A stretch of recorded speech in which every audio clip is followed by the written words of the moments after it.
is a great pleasure to come here and talk about Lan Cao's new book.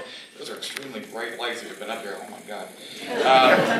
I can't see any of you right now, so you could be throwing things at me and I would have no idea. I'm completely blinded. So Din, I am watching you, Din, so be careful.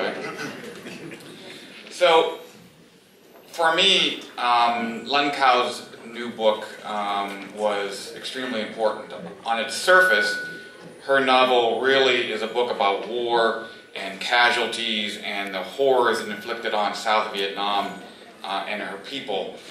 But at its heart, I think, it's a story about loss and betrayal, not only for the country, but for the family that she talks about. And how the violence of those events really sears those whom it touches, making the past even a living element in the present. She alternates between her childhood in Saigon and her new life in America, and the author's main character, Mai, recalls the terrible happenings in South Vietnam, beginning with the assassination of President Diem. In particular, she spends a great deal talking about the heavy fighting in Saigon Cholon during the Tet Offensive, which led to the death of her younger sister by a VC sniper. She alternates and weaves between the last days of the war, 1975, and then back and forth to her new life in America. She draws very heavily, I think, on her own experiences growing up in Saigon and her family, which makes the novel both semi-autobiographical, yet interwoven with large amounts of fiction. For me, one of my favorite characters is Min, the father of Mai, the former commander of the Airborne Brigade and later the South Vietnamese military. Min's life, of course, is a parallel to the career of her own father, General Cao Van Vien. While General Vien spent much time commanding units in battles, as many of you know, he was a very private person. He spoke little publicly about his career or the war, other than in his own book entitled The Final Collapse. But Lan Cao captures her father perfectly as she details his outward serenity as a person, while internally, he raged about the mistakes, betrayals, and tragedies that led to the fall of his country. Lan Cao has also done an excellent job in capturing her mother, represented by the character of Quy. A woman of great strength and energy, she was a well-known businessman in Saigon. She presents Quy as a woman willing to do anything to protect her family and her husband. However, in doing these things, these acts to protect her family come at a great cost. Acts that begin to create a gulf between her mother and father. This family, of course, as it often did in the war, includes a man who fought for the VC. And when the South Vietnamese troops capture her uncle, her mother's younger brother, and an enemy soldier, her mother begs her father to get her brother released.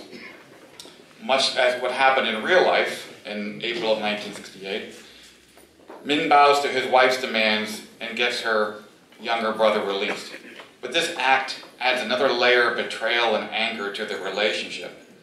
And I think in one of the seminal passages of the book, Min is talking to himself and asking himself, what is more important, your family or your country?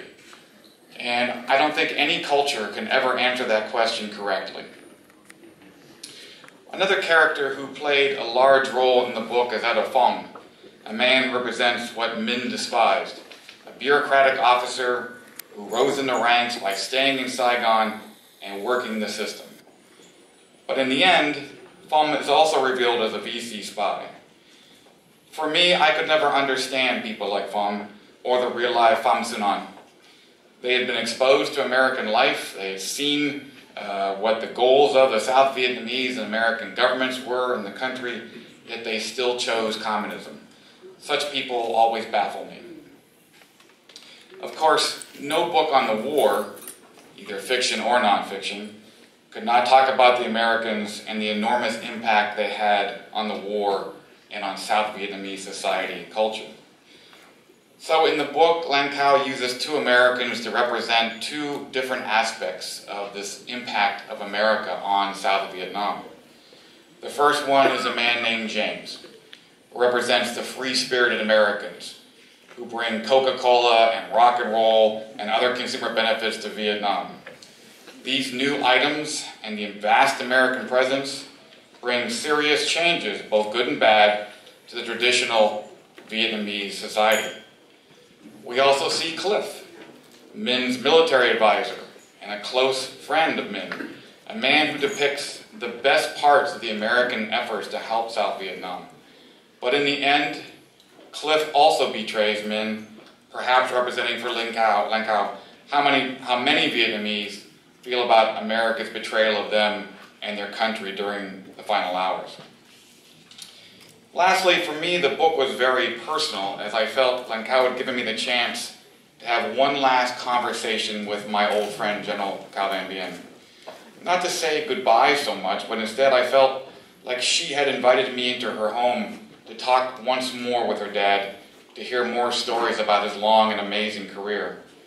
For most Americans, even students of the war like myself and Dr. Sorley, the South Vietnamese side still remains a bit of a mystery. We rarely get a chance to see how the South Vietnamese military and people interacted among themselves. So for Americans, it is important for us to understand not just the war and how our allies thought about it, but how it made impacts on them and their families. As perhaps one of the last Americans to interview General Vien, I found him to be a kind and open person, and at the same time guarded about his role in the war and his views of others. So therefore, I owe Lan Cao a debt, because she presents insights into her father, his career, and his thoughts and emotions that I did not know. So lastly, Lan's book is therefore more than just, for me, an important work of fiction, because it helps make our allies and our families living, breathing people, not just abstractions that we read about in documents or see on TV. In the end, any book must create a deep bond between the reader and the author to be considered truly great. And for me, The Lotus and the Storm achieved this goal. Therefore, I thank Lan Cao for giving me a precious gift, which was an opportunity to talk one last time and to hear the voice of my old friend, General Vien. Thank you very much.